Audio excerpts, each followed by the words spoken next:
Mari kita berdoa. Bapa di dalam surga, kami bersyukur buat setiap pemeliharaan Tuhan yang kami boleh nikmati hari ini. Kami bersyukur karena Engkau baik. Kami bersyukur karena kami boleh membangun ibadah kami. Kami bersyukur kami boleh berkumpul bersama dengan keluarga. Kami bersyukur karena setiap hal yang Kau izinkan terjadi dalam kehidupan kami percaya memiliki maksud dan tujuan untuk membangun kehidupan kami. Dan kami boleh menjadi lebih dekat. Kami boleh mengalami Tuhan lebih indah lagi. Dan kami boleh hidup untuk tujuan Tuhan lebih intentional lagi. Kami bersyukur untuk ibadah yang kami boleh bangun hari ini. Dan kami berdoa untuk firman Tuhan. Bila kiranya Roh Kudus boleh menolong kami belajar, menolong kami mengerti, menolong kami memahami, dan yang paling penting menolong kami melakukan firman Tuhan. Berbicara kepada kami Tuhan, berbicara kepada kami Bapa. Kami menyambut berkat firman-Mu, kami berdoa di dalam nama Tuhan Yesus. Amin. Amin. Saudara, berapa banyak di antara saudara yang pernah mendengar tentang the Paris Effect? Paris Effect, bukan Parisnya loh ya. Paris Effect, berapa banyak di antara kita yang pernah mendengarnya? Saudara, kalau kita mendengar kata Paris, kebanyakan kita berpikir tentang sebuah kota yang penuh dengan kemewahan, kita membayangkan sebuah kota yang penuh dengan luxury, kita membayangkan kota itu adalah kota yang penuh dengan romantisme, kita membayangkan sebuah kota yang mungkin penuh dengan wangi-wangian kemanapun kita melangkah. Tapi ada sesuatu yang berbeda di Paris dari yang kita bayangkan. The Paris Effect adalah bisa dikatakan sebuah penyakit. Ditemukan oleh seorang dokter keturunan Jepang yang tinggal di Paris setelah sekian lama. Dia bernama Hiroki Ota. Dr. Ota mendiagnosis the Paris Effect sekitar pada tahun 80-an. Bayangkan itu, sekitar udah 40 tahun yang lalu. So, apa yang dia temukan adalah ada turis-turis, khususnya wisatawan dari China, dari Jepang, yang pergi ke Paris dengan ekspektasi yang tinggi, karena membayangkan Paris sebagai kota yang mewah, romantis, cantik gitu ya, dan menemukan bahwa Paris tidaklah seindah yang mereka bayangkan.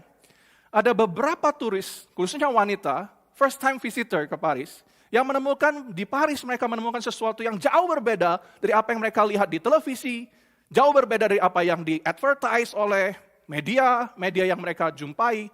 Karena Paris mungkin, saya pernah berjumpa dengan seorang rekan, seorang teman saya di Paris berkata, yang sering kali balik ke Paris, ke Prancis, dia berkata, Paris itu cuman cantiknya itu sedada ke atas.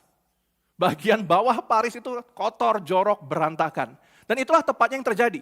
Apa yang terjadi buat para turis yang berangkat pergi ke Paris dan kemudian mengalami the Paris Effect adalah orang-orang yang menemukan bahwa ekspektasi mereka, bayangan mereka tentang dunia yang indah, yang ideal, yang cantik, yang menarik itu jauh dari apa yang mereka bayangkan. Ada banyak first time visitor, wanita, pergi ke Paris, menemukan bahwa Paris itu adalah kota yang kotor. Kita bisa menemukan puntung rokok bergeletakan di mana-mana di seluruh penjuru kota. Kota itu tidak wangi. Ada banyak orang yang berkeliling di sana, ada banyak juga kejahatan yang ada di situ.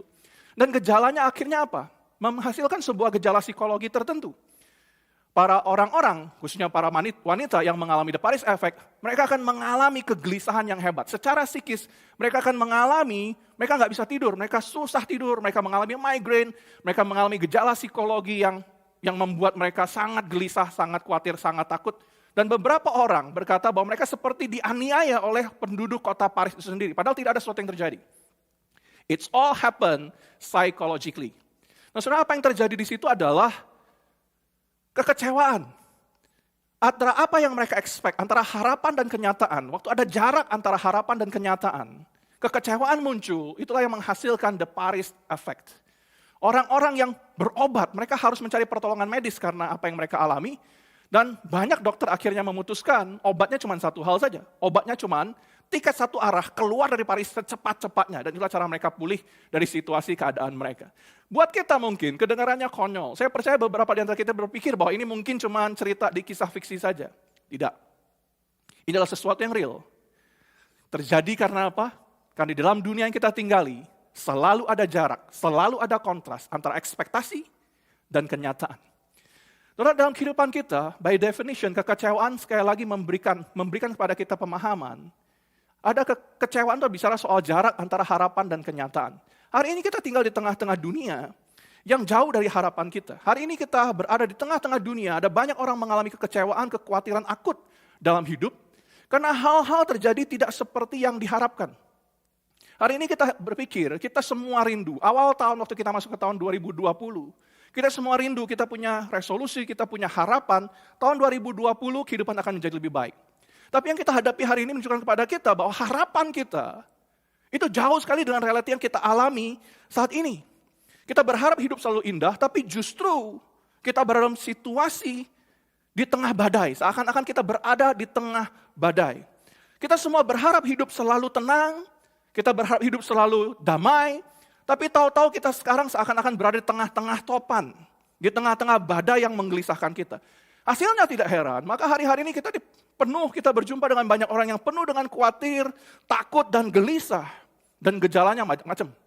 Kita susah mengalami kehidupan, kita susah menikmati kehidupan, kita susah tidur, dan kita susah merasa bahagia. Nah, saudara, hari ini kita mau belajar tentang sebuah situasi tidak ideal buat dunia. Bisa jadi ada sebuah situasi ideal dalam hubungan kita dengan Tuhan. So, hari ini waktu kita berbicara tentang situasi dunia, kita ngobrol dengan rekan kita dengar dengan sahabat kita mungkin WA call dengan partner bisnis kita semua bicara tentang dunia tidak ideal. Ini adalah dunia yang buruk. Tapi adalah salah jika kita selalu berpikir bahwa dunia itu tidak ideal. Dalam segala situasi itu, dunia ini tidak pernah ideal pada prinsipnya. Ada situasi yang tidak ideal, mungkin, betul, adalah benar bahwa situasi dunia tidak ideal hari ini. Kalau kita bicara tentang kehidupan financial kita, tidak ideal secara dalam hal bisnis untuk bisnis pekerjaan kita, tidak ideal untuk mereka yang tidak punya pekerjaan sekarang. Tetapi ini juga adalah kondisi ideal. Saya percaya bahwa saat-saat penuh pergumulan, krisis adalah situasi ideal yang penting bagi kita untuk kita bisa membangun relasi yang intim dengan Tuhan. Hari ini bisa jadi adalah situasi ideal untuk kita semakin mendekat kepada Tuhan dan mencari Tuhan dengan segenap hati. Justru waktu situasinya tidak ideal menurut ukuran dunia. So, dalam kisah Lukas pasal 8 ayat 22 sampai dengan 25. Lukas 8, 22 sampai dengan 25, ada satu kisah di mana murid-murid mengalami Tuhan, justru waktu situasi itu buruk sekali. Kalau kita baca Alkitab kita baik-baik. Orang-orang yang mengalami Tuhan, orang-orang yang mengalami mukjizat hebat dalam kehidupan mereka. Orang-orang yang mengalami sesuatu yang menggugah dan mengubahkan kehidupan mereka, itu umumnya selalu berangkat dari situasi buruk dalam kehidupan mereka. Sama seperti Lukas pasal 8 ayat 22 sampai dengan 25. So, Lukas 8, 22 sampai 25, apa yang terjadi di situ?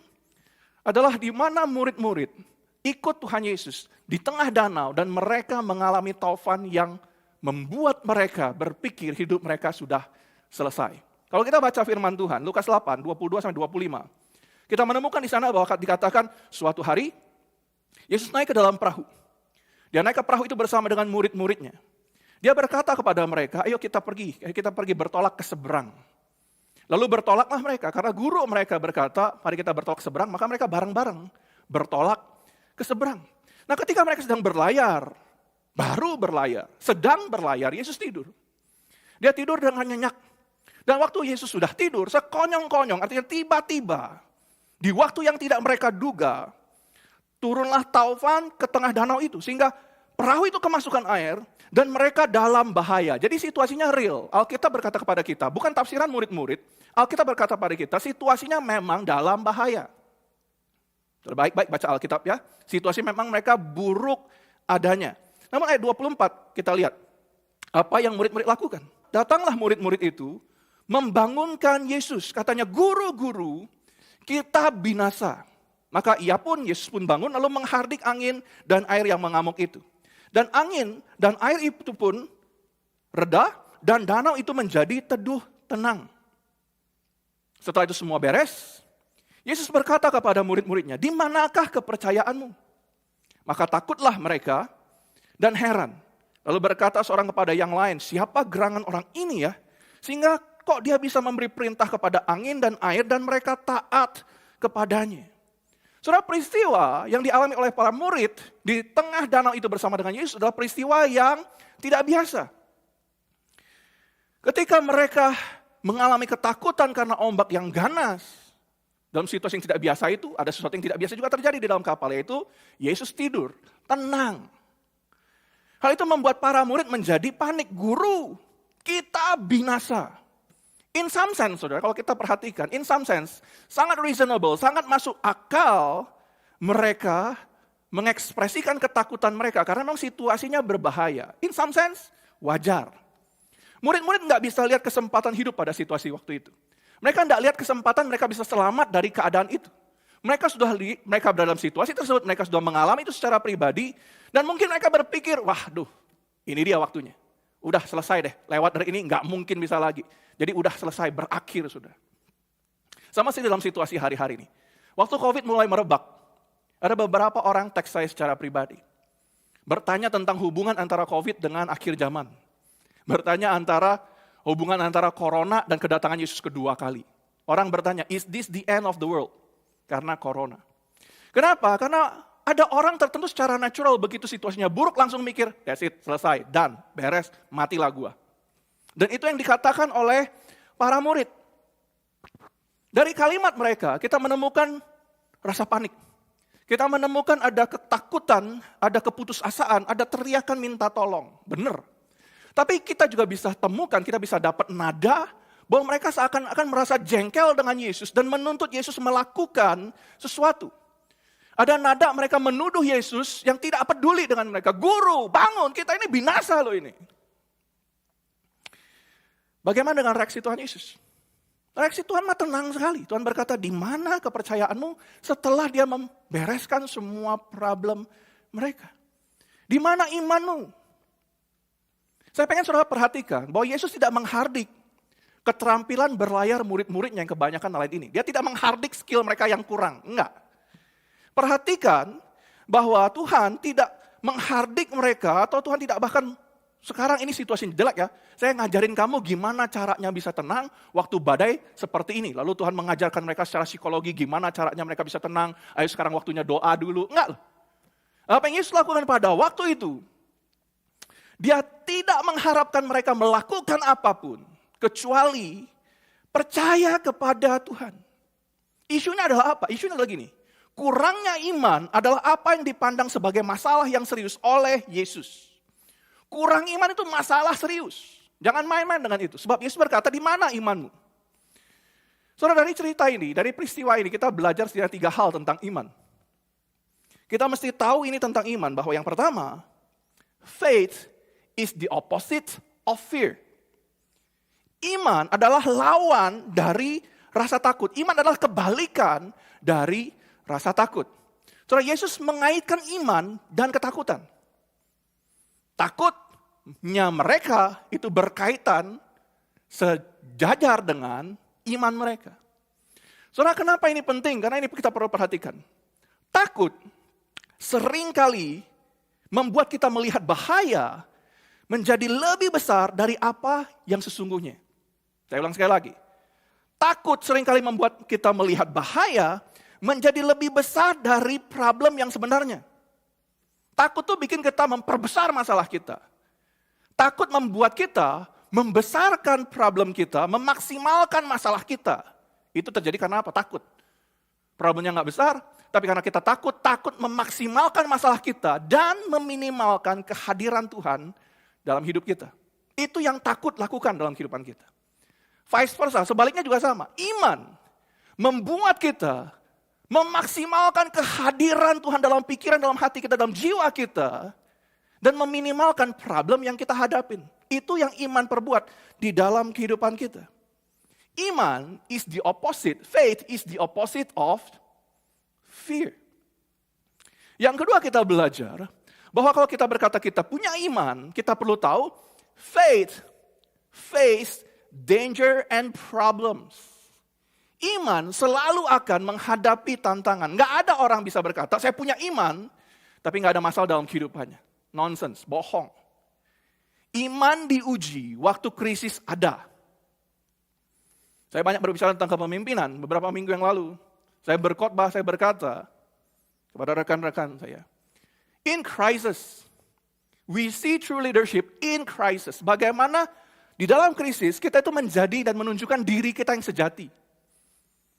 Kalau kita kelihatannya baik, sopan, sabar.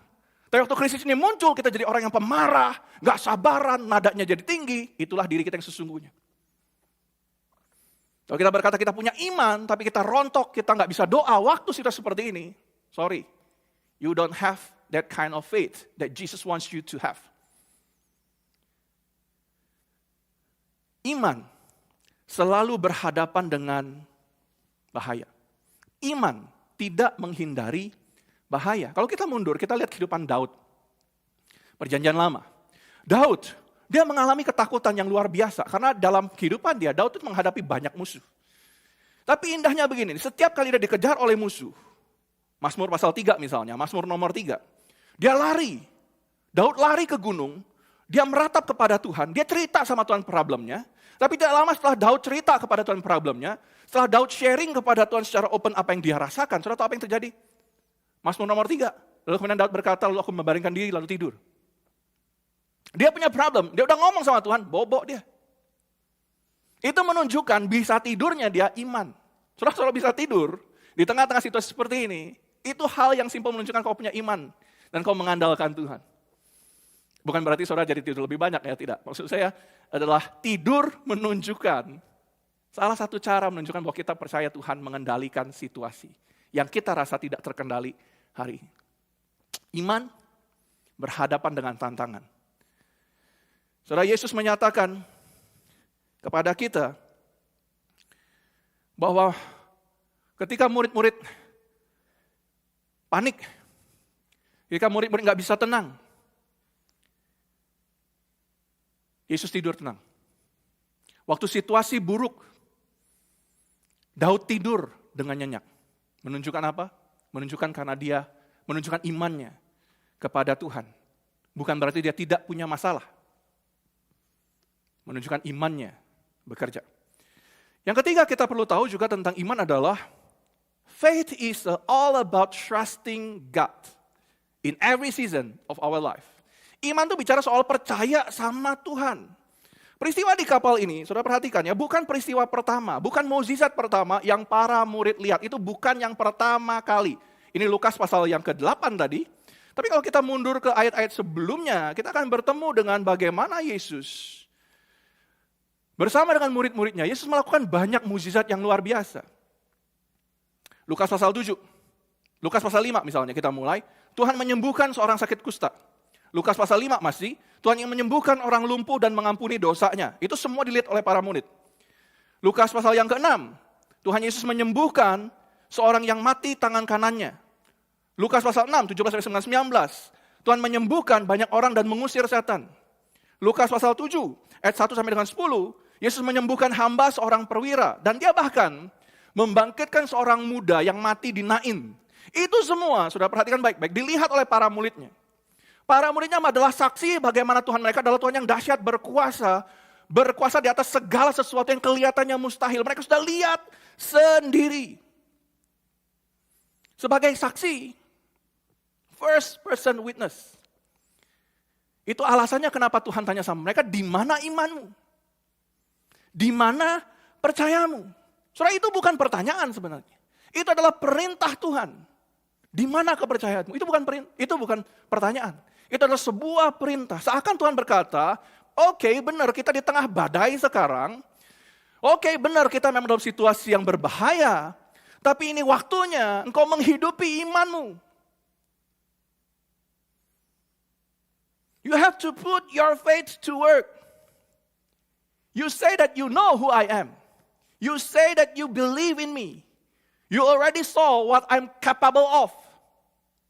Now, when you are in these situations, exercise your faith. Tunjukkan imanmu. Now in this storm, work on your faith. Hari ini saya percaya hal yang sama adalah apa yang Tuhan perintahkan untuk kita lakukan. Dalam situasi yang uncertain, yang tidak ideal, kata aja banyak orang.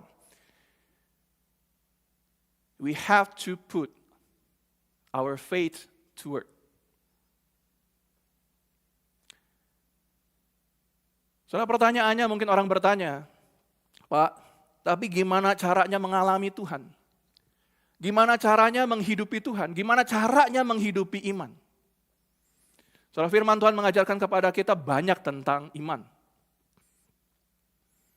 Apa yang kita lihat tentang iman adalah yang pertama, kita perlu belajar hal-hal yang simpel sederhana ya.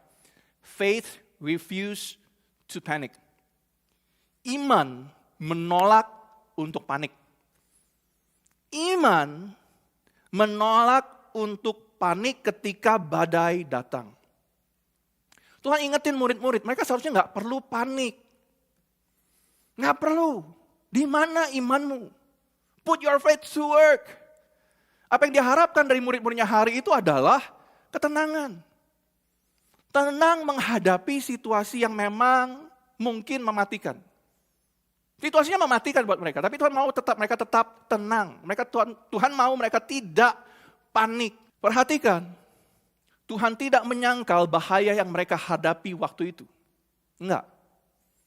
Tetapi panik jelas sama sekali tidak menolong. Panik jelas bukan respon yang Tuhan hargai di dalam kehidupan kita. Orang percaya, kita punya sesuatu yang istimewa, yang menolong kita untuk bisa tetap tenang dalam situasi buruk kehidupan. Apa yang kita punya? Kita punya Yesus Kristus. Allah yang berkuasa atas segala sakit penyakit. Allah yang berkuasa di atas kanker. Allah yang berkuasa atas badai. Tuhan yang berkuasa atas alam semesta. Tuhan yang berkuasa atas maut bahkan kematian. Karena kita punya Yesus, kita punya Tuhan. Kita seharusnya tenang. Seharusnya kita punya shalom Tuhan yang memerintah di dalam hati kita. Gimana caranya ngalamin Tuhan? Jangan panik. Gimana caranya menghidupi iman? Jangan panik. Jangan lakukan sesuatu karena kau takut. Jangan lakukan sesuatu terburu-buru karena kau merasa harus melakukannya tanpa engkau berdoa lebih dulu. Yang pertama kita bisa lakukan untuk mengalami Tuhan adalah tidak panik. Yang kedua, kita perlu belajar bahwa faith proceeds without questioning God. Faith proceeds without answers. Iman itu bergerak tanpa harus tahu jawaban akhirnya. Saudara, iman melibatkan komitmen untuk melanjutkan, tetap melangkah sekalipun tanpa kejelasan. Banyak orang dalam krisis, dalam sakit penyakit, dalam kelemahan bertanya kepada Tuhan. Pertanyaan paling umum kalau kita mengalami problem apa? Why? Mengapa Tuhan? Mengapa aku Tuhan? Mengapa terjadi dalam keluargaku Tuhan? Why? Pertanyaan saya, saudara pernah dengar nggak orang bertanya kepada Tuhan why dalam situasinya buruk lalu dapat jawaban? Nggak ada. Nggak ada. Saudara tahu kenapa tidak ada? Karena apapun dalam kehidupan kita adalah cara Tuhan. Yang Tuhan izinkan. Yang pasti adalah untuk membangun kehidupan kita. Untuk menunjukkan kepada Tuhan bahwa kita sungguh percaya kepada Dia. Mengaktifkan iman kita. Yes, we need to activate our faith. Kita perlu mengaktifkan iman kita. Mengaktifkan iman kita berarti kita harus berjalan tanpa kejelasan. Iman mempercayai Tuhan adalah iman yang mempercayai bahwa Dia memegang kendali atas kehidupan. Jadi iman menolak panik, iman menghidupi ketenangan, menghidupi shalom Tuhan, iman melangkah sekalipun tanpa kejelasan. Yang berikutnya adalah iman juga berarti membiarkan Tuhan, mengizinkan Tuhan, membiarkan pengalaman yang tidak nyaman untuk kita lewatin. Faith, let God include unhappy circumstances in our life. Iman itu membiarkan Tuhan, membiarkan Tuhan bekerja, membiarkan kita berada dalam situasi yang tidak ideal. Dalam Lukas pasal 8 kita tahu para murid mengalami ketakutan yang luar biasa di tengah-tengah badai. Itu yang tadi kita baca. Tapi setelah pasal 8, apa yang terjadi berikutnya di pasal 9? Saudara baca baik-baik. Kalau saudara baca Alkitab, saudara akan temukan. Pasal 8, mereka ketakutan hampir mati. Tuhan menolong mereka. Pasal 9, orang yang sama di atas perahu, selamat, mengalami anugerah Tuhan, mengalami mujizat Tuhan adalah orang yang sama yang Tuhan utus pergi untuk menjadi missionary. Adalah orang yang sama Tuhan utus untuk memberitakan Injil Tuhan, memberitakan Injil Kerajaan Allah. Orang yang sama melakukan Tuhan di pasal 8 adalah orang yang Tuhan utus pasal 9 untuk memberitakan Injil Kerajaan Allah kepada banyak orang. Apa ada hubungannya pasal 8 dengan pasal 9? Oh ya jelas, pasti saja ada. Hubungannya adalah para murid yang gagal menghidupi iman mereka di pasal 8, setelah mereka mengalami Tuhan secara pribadi, Tuhan utus mereka pergi. Pasal 5, 6, 7, 8 di awal mereka cuma lihat, mereka cuma jadi saksi. Orang mengalami mukjizat, orang mengalami pertolongan, orang banyak melihat dan mengalami Tuhan di dalam kehidupan mereka. Pasal 8, mereka mengalami Yesus secara pribadi. Dan itu adalah sebuah pengalaman yang mengubahkan kehidupan mereka totally. Dan itu yang kemudian Tuhan utus mereka pergi. Karena pengalaman buruk mereka sebelumnya telah men-challenge mereka naik kelas dalam iman mereka. Saya ulang sekali lagi, pengalaman buruk sebelumnya telah memaksa mereka naik kelas dalam iman mereka untuk mempercayai Tuhan dalam segala situasi. Saudara bertanya, kenapa ini terjadi? Tuhan izinkan banyak hal dalam kehidupan kita untuk men-challenge kita, mengangkat kita, menolong kita, menaik kelaskan kita, meng-elevate kita di level iman yang baru yang kita butuhkan untuk masa depan kita. Yang anak-anak perlu mereka lihat dari diri kita bagaimana kita menghadapi krisis hari ini. Jika kita melewati hari ini dengan senyum, dengan iman, percaya kepada Tuhan, anak-anak kita, generasi kita berikutnya akan tahu apapun problem mereka, apapun permasalahan mereka. Aku akan ingat papa, mamaku, engkongku bagaimana mereka menghadapi situasi tahun 2020 awal ini. Waktu mereka hidup tahun 2030 nanti. Pray. Berdoa. Tenang. Percayai Tuhan. Soal apa yang kau lakukan hari ini, berdampak untuk generasi yang baru bagi Tuhan di depan. Situasi tidak ideal, tapi situasi ini ideal untuk membangun relasi kita dengan Tuhan. Apapun situasi buruk kita hari ini, apapun yang tidak menyenangkan hati kita hari ini, mari jadikan itu sebagai sebuah lompatan. Mari jadikan itu sebagai sebuah pijakan untuk melompat lebih tinggi. Menjadi kesempatan bagi kita untuk mengalami Tuhan Yesus secara pribadi. Menolong kita melewati badai bersama dengan Tuhan. Yang terakhir, ini adalah sebuah perkataan yang klasik. Terlalu banyak kita dengar, tapi terlalu banyak kita lupakan. But it is still true. Ini tetap sesuatu yang benar dan penting untuk kita perhatikan. Faith looks on God, not on the storm. Iman menolong kita fokus kepada Tuhan dan bukan pada badai. Apa yang Tuhan harapkan dikatakan oleh para murid di Lukas pasal 8 di tengah-tengah badai itu, apa yang Tuhan harapkan kelihatannya mereka katakan adalah begini. Guru, kami berada dalam situasi yang sangat mengerikan. Guru, aku bisa merasakan angin itu menerpa wajahku, mengibarkan semua jubahku. Guru, aku bisa merasakan kapal kita goyang, aku sudah bisa rasakan air itu sudah di kakiku. Guru, aku sudah merasa, aku sudah tahu dekat sekali ini mati bisa kapan saja. Tapi guru, karena kau ada di tengah-tengah kami, aku percaya kami akan baik-baik saja. Guru, aku alami semua ini dan sangat menakutkan. Tapi guru, karena aku melihat kau ada bersama dengan kami. Kau ada bersama denganku. I believe, we will be just fine. Saya percaya, itulah respon yang Tuhan Yesus inginkan dari para murid. Soalnya kita perlu fokus kepada Tuhan, bukan pada COVID. Sayangnya hari ini adalah, bahkan banyak orang Kristen terlalu fokus sama corona daripada sama Tuhan. So hari ini kita sibuk, dunia kita tuh sibuk urusannya sama corona, COVID, problem PSBB. Saudara yang tinggal di luar Indonesia memperhatikan hal ini, PSBB adalah istilah lain di Indonesia untuk menjelaskan situasi menyangkut lockdown, seperti membatasi bagaimana orang banyak bergerak.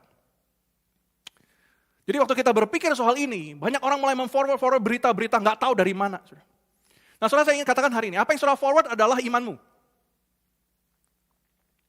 Kalau kau terus memforward berita-berita negatif, kau terus memforward hal-hal yang menakutkan dirimu, kau forward kepada orang yang lain lagi, yang kau sebarkan adalah ketakutan. Kau tidak menyebarkan damai sejahtera, engkau menyebarkan ketakutan. Dan apa yang kau forward adalah apa yang kau percayai. Let me say it again. Let me say it again. Apa yang banyak kita forward adalah fokus kita. Kalau kita forwardnya selalu urusannya COVID hari-hari ini, fokusmu adalah COVID, bukan Tuhan. Kalau jika open forward hari-hari ini adalah berita tentang anugerah, ayat-ayat firman Tuhan, kekuatan doa. That's how you show the world around you that your focus is on God is on Jesus. Apa yang kau forward di media sosialmu hari ini? Itu menunjukkan kepada dunia apa yang menjadi fokusmu. Focus on God, not on the storm. You need to get it right. When everything, it seems out of control, you have to show the world that you know, you believe that God is in control. Show it to them. Show it to the world. Maka demikianlah saya katakan, krisis adalah situasi ideal, sangat ideal untuk melekatkan diri kita kepada Tuhan, untuk mengalami Yesus sejati. Krisis adalah kondisi ideal untuk mencari Tuhan dengan segenap hati. Nggak ada waktu yang lebih baik daripada sekarang untuk mengalami Tuhan secara pribadi.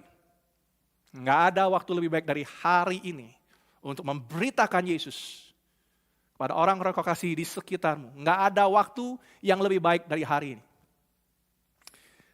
Jangan terlalu sibuk soal COVID. Don't take it too seriously. Take God seriously. Take His word seriously. Dengan cara itu, kita bisa mengalami Tuhan dan membawa Tuhan kepada banyak orang.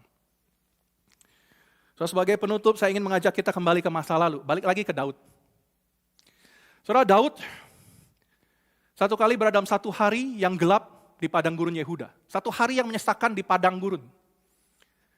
Catatan ini tercatat dalam Mazmur 63. Mazmur 63 adalah satu dari sekian banyak Mazmur yang Daud tuliskan waktu dia di dalam bahaya yang real, yang mengancam nyawanya. So, satu hari itu, dalam krisis, orang banyak itu biasa. Kalau kita dalam situasi berat, situasi krisis, kita memaki-maki keadaan yang buruk itu biasa. Kita nangis karena tekanan banyak permasalahan dalam kehidupan kita sekarang, wajar. Itu human kok. Wajar. Kalau kita ragu sama Tuhan dalam situasi keadaan yang buruk seperti saat ini, itu buat banyak orang human. Tetapi tidak demikian halnya dengan Daud. Satu hari yang menyesakan di padang gurun Yehuda, waktu Daud dikejar oleh musuh dan dia dalam ancaman, waktu terancam nyawanya, waktu dia hampir mati, di tengah panas yang menyiksa dia, di dalam pelarian dari musuh-musuh yang selalu siap menghunus pedang untuk menebas kepalanya. Mazmur 63. Apa yang Daud lakukan? Daud menyanyi. Mazmur 3, Daud tidur. Mazmur 63, dia bernyanyi. Dia bermazmur. Dia memuji Tuhan. Dia bernyanyi. Sebab kasih setiamu lebih baik daripada hidup, bibirku akan memegahkan Engkau. Demikianlah aku mau memuji Engkau seumur hidupku dan menaikkan tanganku demi nama-Mu. Di dalam pelarian, menghadapi pedang yang setiap saat bisa menebus kepalanya, menebas kepalanya, Daud tidur, Daud menyanyi. Jauh sebelum dia diurapi menjadi raja, jauh sebelum siapapun mengenal nama Daud, jauh sebelum Tuhan memilihnya, Daud selalu memberikan hatinya untuk Tuhan. Selalu. Ketika dia hanya seorang gembala muda yang tidak dikenal, dia mengandalkan Tuhan. Dia selalu punya waktu untuk berdiam, selalu punya waktu untuk menyanyi dalam kesendiriannya. Dia bahkan mampu melawan singa dan beruang karena iman percayanya kepada Tuhan. Hari itu di padang gurun yang menyesakan, Daud menyanyi. Karena kasih setia Tuhan adalah semua yang dia perlukan, cukup Untuk dia tahu, dia akan baik saja. Nggak heran Daud, sekalipun dia bukan orang sempurna, adalah pribadi yang berkenan di hati Tuhan. Nggak heran. Maka hari ini saudara, don't take your worry too serious. Jangan terlalu serius dengan ketakutan dan kekhawatiran. Ada Tuhan. Ada Tuhan kok. Don't focus too much on your problems. Jangan terlalu fokus sama problem dan ketakutan. Saya tahu kenapa Tuhan membiarkan semua ini terjadi? To get our heart back to Him. Membuat hati kita kembali kepada Tuhan. Kenapa Tuhan izinkan? To refresh our faith in Him. Untuk menyegarkan iman kita di dalam dirinya. Kenapa Tuhan mengizinkan semua ini terjadi? To have God's everlasting joy, heavenly joy. Sukacita sorga yang tidak bergantung pada berapa isi dompet kita kena COVID atau tidak, sakit apapun yang kita alami, tidak bergantung dengan situasi kehidupan kita. Namun bergantung kepada Tuhan yang baik. Di seminari ada satu lagu himne yang selalu saya ingat. Sampai hari ini saya selalu ingat lagu ini. Lagu yang indah sekali menurut saya. Lagu itu ditulis oleh seorang bernama Ira D. Sankey. Trusting Jesus, KPK 218. Ku percaya Tuhanku. Mungkin ini waktunya baik buat kita untuk menyanyikannya. Tentang bersandar pada Tuhan sepanjang jalan hidupku. Sandar Tuhan selalu sepanjang jalan hidupku. Meski lemah imanku, ku bersandar Tuhanku. Sampai akhir hidupku, ku percaya Tuhanku. Dengan berani ku tempuh, karena sandar Tuhanku.